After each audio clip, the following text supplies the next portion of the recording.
આનંદ સાથે જણાવવાનું કે અમારે આ જૂન ગામ અને પેઢીઓથી લગભગ 100 વર્ષની ઉપર અને પેઢીઓથી અહીંયા સતત સાતમ અને જન્માષ્ટમી પ્રભાતી રામગરી પ્રભાતી ભજન થાય છે. આ જૂની પરંપરા અમે હજી ટકાવી છે. અમારા સાધુ બધા વનરામ બાપુનો પરિવાર, કામદાસ બાપુનો પરિવાર, અમારા મોહનપુરી બાપુનો પરિવાર હજી અમે એમને જાળવી રાખ્યું છે અને ગામનો સતત એવો પવિત્ર પ્રેમ રહ્યો છે.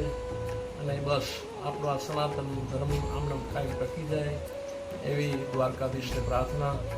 અને હજી ખૂબ આનંદ આવે છે અને વિશેષ હજી આનંદ કાયમ આવતો રહેશે એવી દ્વારકાધીશ પાસે મેં માગણી કરી છે.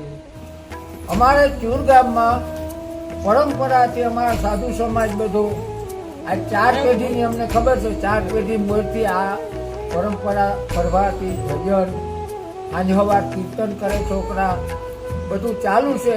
અને ઠાકોરજી પાસે માગણી કરી કે ફૂટેવું કોઈ અમારા ગામમાં નથી, દારૂ નથી, જુગાર નથી, તો ભગવાન અમારા ઉપર આવીને આવી કરુણા રાખે અને અમારા ગામમાં કોઈ ફૂટેવું ના આવે અને આ પરંપરા ચાલુ રાખે. છોકરા બધા છોકરાઓને ભગવાન એવી સહાયતા કરે કે જે ફૂટેવુંમાં ના જાય.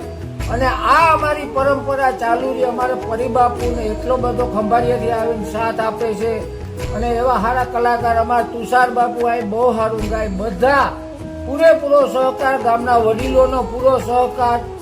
અને અમને એવો આનંદ થાય કે ભગવાન અમારી પ્રજામાં આવા સંસ્કાર રાખે. અમારા ચૂર રામ મંદિર અને અહીંની પરંપરા મુજબ આજે વર્ષોથી અહીંયા સવારમાં પ્રભાતિયા અને 4 વાગ્યા પછી શોભાયાત્રા અને રાતના પ્રભુની મહાઆરતી અને આ બધી પરંપરા અમારી આજ 100 વર્ષથી પેઢી આવે છે.